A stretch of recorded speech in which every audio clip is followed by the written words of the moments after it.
옆에 계시는 분과 사랑의 인사 나누시겠습니다.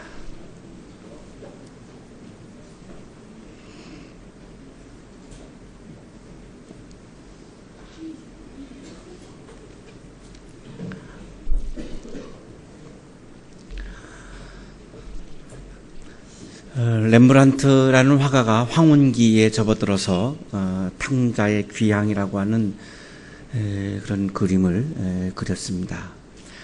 많은 분들이 이 그림에 참 은혜와 감동을 받았는데 헨리 나우웨이라고 하는 하버드 대학교에서 영성신학을 가르쳤던 이분이 엄청난 그런 영적으로 감동을 받았습니다.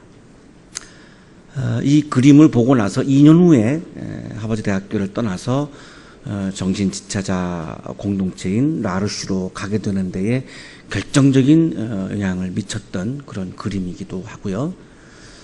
그 라르슈 공동체 가가지고 이 그림을 어디다가 걸 것인가를 가지고 굉장히 오랫동안 고민할 정도로 이분은 이 그림에 대해서 굉장한 애정을 가졌고 자기 자신이 탕자처럼 살아왔던 것을 이 그림을 보면서 느꼈고 이제 내가 아버지에게로 정말 돌아가야 될 때가 왔구나라고 하는 그런 감동을 받고 역시 똑같은 제목으로 탕자의 귀향이라고 하는 제목으로 아주 두터운 이 그림에 대한 영적인 묵상만을 기록해 놓은 그런 책을 썼습니다. 간단하게 요약을 하면 이분이 아주 감동을 받은 몇 가지 대목들이 있는데요. 첫째가 이 둘째 아들이죠. 이 둘째 아들의 머리입니다. 삭발을 한 이 모습에서 헨리 나우웨는 죄수의 모습을 보았다는 것입니다. 바로 그 삭발한 죄수의 모습이 바로 자신의 모습이었고 그래서 정말 어쩔 줄 몰랐다는 것이죠. 그리고 두 번째가 이 둘째 아들의 발입니다. 보시는 바와 같이 이 왼쪽 발은 아주 상처투성이고 이 오른쪽 발은 간신히 샌달이 걸쳐져 있는데 거의 다 훼손되어 있는 그런 샌달이죠. 아버지를 떠난 이 아들이 정말 가난에 아주 찌들었고 정말 모든 것을 잃어버린 그런 모습, 거기서 또한 자신의 모습을 발견했다는 것이죠.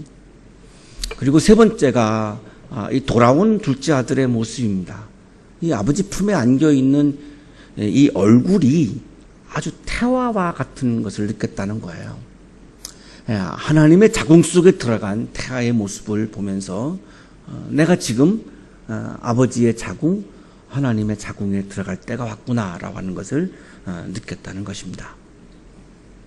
네 번째가 아버지의 시선입니다. 눈을 가만히 보면 거의 막 이렇게 너무나 많이 울었는지 이렇게 짓물러서 거의 눈이 먼 상태이고 초점이 없다는 것이죠. 매일같이 둘째 아들이 돌아오는 그 길을 바라보면서 둘째 아들을 매일같이 매 순간 기다렸다는 거죠. 하도 많이 그 길을 보면서 너무나 많이 보면서 그 눈이 이제는 눈이 멀 정도가 되었다는 거죠. 하나님은 내가 돌아오기를 이렇게 눈이 멀면서 하나님은 나를 기다렸구나라고 하는 것을 깨달았다는 것입니다. 마지막 다섯 번째가 아버지의 손입니다. 보시는 바와 같이 왼쪽 손은 이렇게 아주 남성의 손으로 보이고요. 그리고 오른쪽 손은 아주 부드러운 여성의 손으로 보입니다. 아버지의 강인함과 어머니의 굉장히 사랑스럽고 부드러운 모습을 이렇게 조화를 이루고 있다는 거죠. 거기서 헨리 나우웨는 이 아버지 하나님의 강함, 정의를 무찌르는 아버지의 강인함, 약자들을 또한 보살펴주는 그런 어머니의 부드러움을 동시에 느끼면서 여기에서 화해와 치유와 용서를 느낄 수 있었다라고 그렇게 고백을 하고 있습니다. 오늘 성서일과는 아버지를 잃어버린 아들의 모습,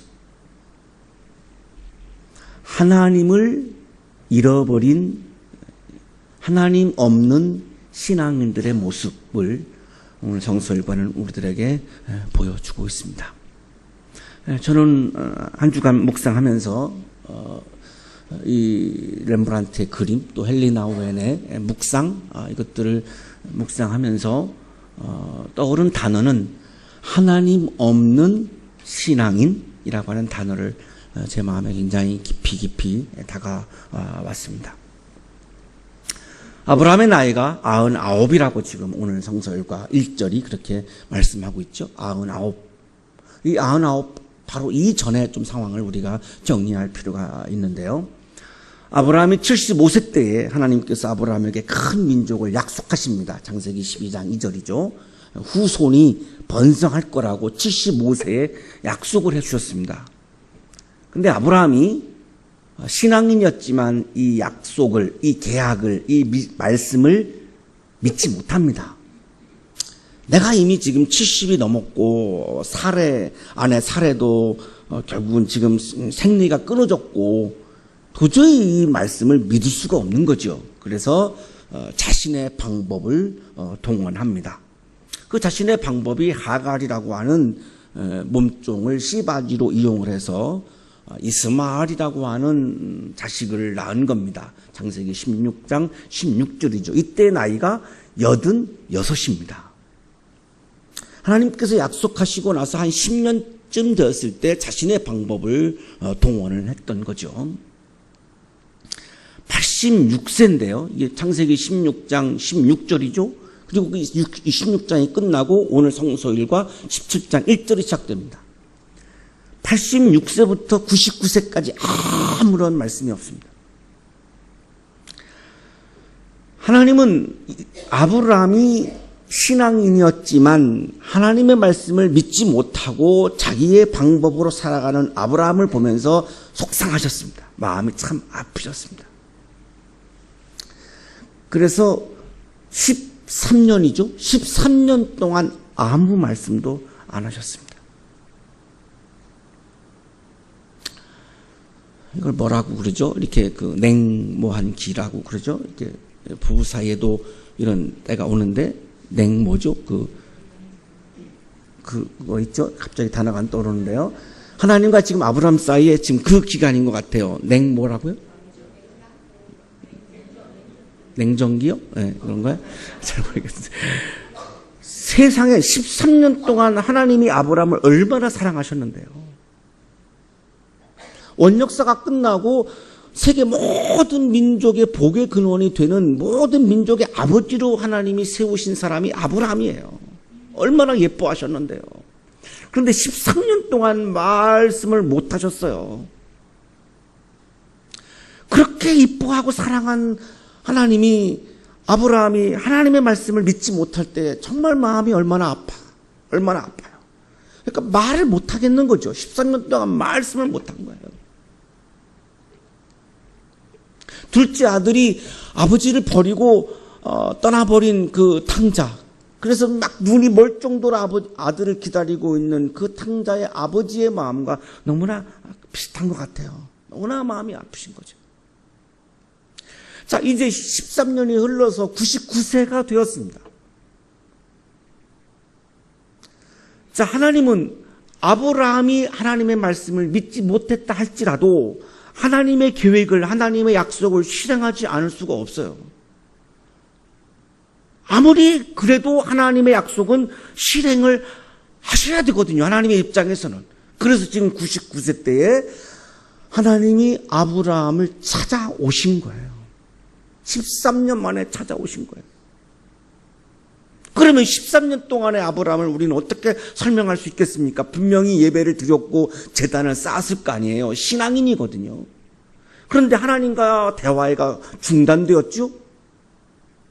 이걸 어떻게 설명할 수 있을까?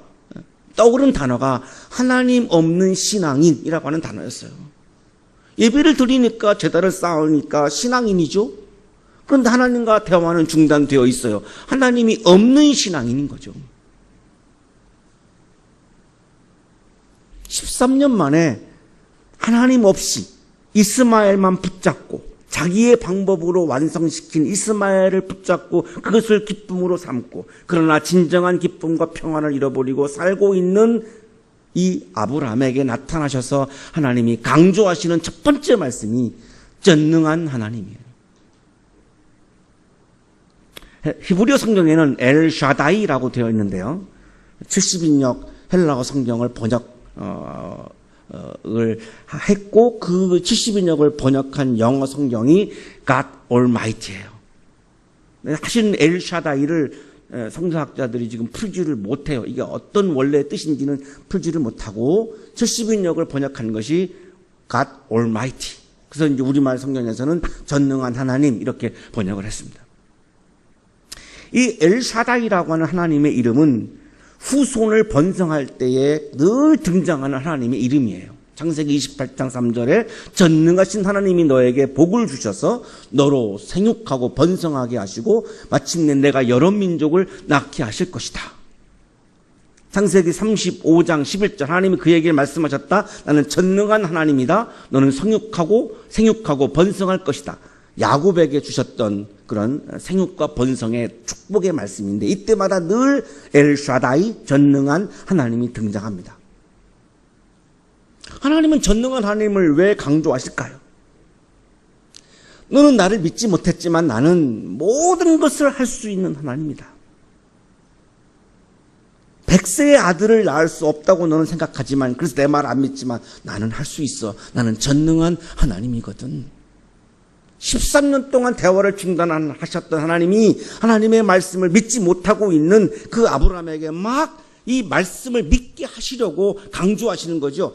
하나님 자신을 자랑하기 위해서 전능함을 말씀하시는 것이 아니라 아브라함이 하나님의 말씀을 믿게 하시려고 지금 강조하시는 단어가 나는 전능한 하나님이야. 오늘 우리에게 강조하시는 말씀이기도 합니다. 나는 전능한 하나님이야. 내가 할 수 없는 것을 하나님은 하십니다. 우리가 할 수 없는 일들을 하나님은 하십니다. 전능한 하나님이죠. 물론 우리의 이성 때문에, 우리의 논리 때문에, 우리의 경험 때문에 이것을 믿지 못할 때가 많지만 이것은 분명한 진리입니다. 하나님은 전능한 하나님, 엘 샤다이 하나님입니다.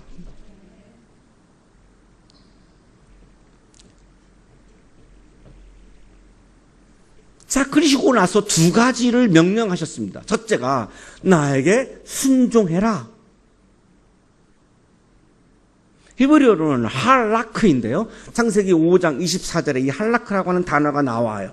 에녹은 하나님과 동행하다 사라졌다. 하나님이 그를 데려가신 것이다. 여기 동행이라고 하는 단어가 히브리어로 할라크입니다. 그래서 이 우리 개역 성경에는 내 앞에서 행하라 이렇게 번역을 하고 있고, 새 번역에는 사실은 더 정확하게 번역한 것이 새 번역이에요. 나에게 순종하라, 내 앞에서 행하라. 이 말씀은 늘 내가 네 앞에 있다라고 하는 것을 늘 깨닫고 인식해라. 내가 없다고 생각하지 말아라. 내가 늘 너와 함께 있다라고 하는 것을 늘 의식해라, 인식해라. 그래서 동행이라고 하는 번역을 하고 있는 거죠. 하나님은 늘 우리와 함께 계시고 늘 우리 앞에 계시고, 그러니까 하나님을 늘 인식하면서 행동해야지 하나님이 없는 것처럼 행동하지 말아라, 이런 말씀이죠. 하나님 없는 신앙인이 되고 나면 마치 우리가 하나님이 지금 이곳에 안 계시는 것처럼 행동할 때가 있고 하나님이 안 계시는 것처럼 말할 때가 있거든요. 이거를 말씀하신 거예요. 할라크, 나는 늘 너와 동행하고 있고 너는 늘 나와 함께 동행해야 한다. 나에게 순종해라. 신하들이 왕에게 충성할 때 썼던 그 당시의 전문 용어가 이 할라크입니다. 신하들이 왕에게 절대 복종하죠. 이 할라크입니다. 에녹이 하나님께 그렇게 절대 복종해서 죽지도 않은 에녹을 하나님께서 천국으로 데리고 가신 거죠. 이게 할라크입니다. 창세기 6장 9절, 노아의 역사는 이러하다. 노아는 그 당대에 의롭고 흠이 없는 사람이었다. 노아는 하나님과 동행하는 사람이었다. 여기 동행이 할라크입니다. 그래서 온 우주를 심판했지만 하나님은 노아를 살리셨죠. 왜? 할라크 때문이에요. 노아가 술 취해서 막 스트립을 한 적도 있고요. 도덕적으로 완벽했던 사람이 아니에요. 이 할라크 때문에 결국은 하나님은 노아를 굉장히 예뻐하시고 사랑하셨던 거죠. 순종하라는 거죠. 지난 아픈 과거가 있죠. 순종하지 않고 자기 방법으로 이스마엘을 만들었거든요. 그러지 말라는 거예요. 두 번째 명령이 흠 없이 살아라입니다. 여기도 이 개혁성경에는 완전하라 이렇게 번역이 되어 있어가지고 굉장히 해석하기가 어려운데 흠 없이 살아라가 더 굉장히 정확한 번역입니다. 완전하라 그러면 도덕적으로 우리가 완전하라는 말씀으로 우리가 드릴 수도 있는데요. 불가능하죠. 하나님만이 완전하시지 우리는 완전하지 못하잖아요. 타밈이라고 하는 히브리어인데요. 레위기 1장 3절에 이 타밈이 나옵니다. 바치는 제물이 소를 번제물로 바치는 것이면 흠 없는 숫꽃, 여기 흠 없는 이것이 바로 타밈입니다. 내 앞에서 흠이 없는 너와 나와의 관계가 흠이 없는 관계, 너와 나와의 관계가 완전한 관계, 온전한 관계, 복종의 관계가 돼야 된다라고 하는 의미로 완전하라, 흠 없이 살아라 이 말씀을 주신 거예요. 도덕적인 완전함이 아니라 하나님과 나와의 관계에서 완전해야 된다는 거예요. 한쪽 발은 내 욕망에 딛고 있고 한쪽 발은 하나님의 세계에 발을 딛고 있으면 안 되고 두 발을 다 빼서 완전히 다 하나님께로 속해라 이거예요. 아브라함은 예배를 드릴 때는 하나님께 속해 있었지만 이스마엘을 만들 때는 자기의 욕망, 자기의 방법에 갇혀 있었어요.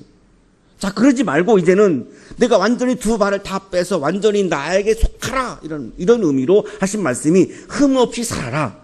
도덕적 흠이 없을 수는 없습니다. 이 도덕적인 흠 없는 것을 말씀하시는 게 아니에요. 신명기 18장 13절 당신들의 하나님 앞에서 완전해야 합니다. 여기 완전히 바로 탐입니다. 하나님과 우리들의 관계가 완전한 복종 관계, 완전한 순종 관계, 완전히 하나님께 속한 관계, 하나님 없는 신앙인이 아니라 하나님에게 속해 있는 신앙인을 말씀하고 있는 거죠. 이것이 하나님이 두 가지 아브라함에게 주신 명령이었습니다.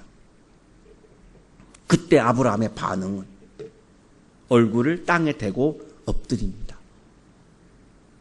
13년 만에 자기 방법으로 살다가 드디어 13년 만에 하나님이 주시는 말씀, 하나님의 언약, 하나님의 계약, 하나님의 약속 앞에서 납작 엎드립니다.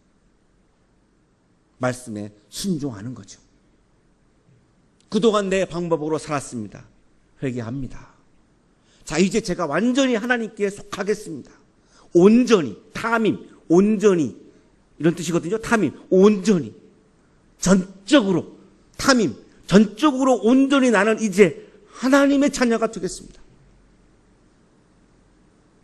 이제 내 방법으로 살지 아니하고 이제는 하나님의 말씀에게 복종하고 하나님의 말씀을 따라서 살겠습니다. 이런 지금 상징이 엎드린 것에 대한 이 바로 표현, 하나님에 대한 아브라함의 표현이에요. 이 모습이 바로 하나님 있는, 하나님을 모신 신앙인의 모습이죠. 내가 그동안 내 방법으로 살아왔다면 하나님 없는 신앙인이었죠. 사순절기 동안 우리가 새로워져야 되는 것이 있다면 바로 이 부분이죠.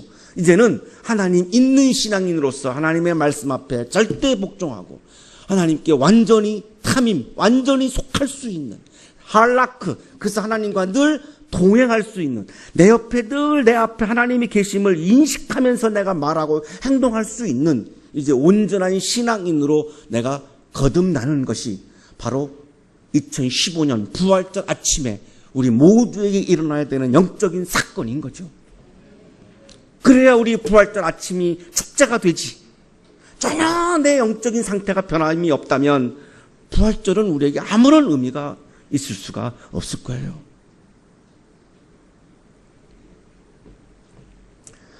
자, 엎드렸을 때 하나님은 아브라함의 이름을 바꿔주셨습니다. 자, 너의 이름은 이제 아브라함이 아니라 아브라함이다. 아브라함은 높임을 받는 아버지라는 뜻입니다. 한 가정에서 아브라함은 한 가정의 가장으로서 높임을 받았죠. 그런데 아브라함은 많은 사람들의 아버지, 열국의 아버지, 한 가정의 가장이 모든 민족의 이제 아버지가 되는 어마어마한 이 리더십이 지금 확대되고 있는 거죠. 히브리어로 아버지가 아비입니다. 참 신기하죠. 우리말에도 아비라는 말을 쓰는데요. 히브리어도 아버지가 아비예요. 그러니까 높임을 받은 아버지 그러면 원래 발음은 아비람이 맞아요. 아비람. 아비가 아버지니까요. 높임을 받는 아버지 그러면 아비람인데 우리말로는 이제 아브람 이렇게 이제 번역이 된 거죠. 아브라함은 아버지가 아비니까 많은 숫자는 히브리어로 루함입니다. 그러니까 원래 발음은 아비루함인데 우리말로 번역을 하면서 아브라함 이렇게 번역을 한 거죠. 한 가정에서 존경받던 아브라함이 모든 민족으로부터 존경받는 아브라함으로 지금 바뀌고 있어요. 이름이 바뀌었다라고 하는 것은 삶이 존재가 바뀌었음을 의미해요. 자, 그동안은 내 방법으로 살았던 이제 아브라함이 이제는 하나님의 말씀에 절대 복종하며 하나님과 동행하며 하나님께 전적으로 순종하며 이제 하나님 있는 신앙으로 살아가고 있는 이 삶의 변화, 존재의 변화, 이것을 상징하기 위해서 하나님은 아브라함을 아브라함으로 이름을 지금 바꿔주고 계시는 거죠.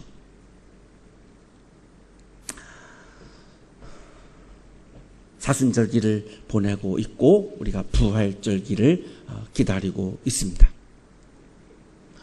우리가 변화의 사순절기 동안 회개를 통해서 말씀 묵상을 통해서 기도를 통해서 또 구제를 통해서 금식을 통해서 우리가 변화해야 할 것이 있다면 하나님 없는 신앙인으로부터 이제 하나님 있는 신앙인으로 내 방법으로 살아왔던 하나님 없는 신앙인으로부터 이제는 하나님께 완전히 속하는 하나님의 말씀에 절대 복종하고 순종하며 살아가는 하나님께 속한 신앙인으로 변화할 수 있다면 진정한 평화와 기쁨이 우리의 삶을 가득가득 채워주실 것이고 부활절 아침 우리는 모두 우리의 변화에 대해서 서로를 축하하는 그런 축제의 부활절기를 맞이할 수 있을 것입니다. 존재의 변화를 경험하는 사순절기가 되시기를 주님의 이름으로 축복합니다.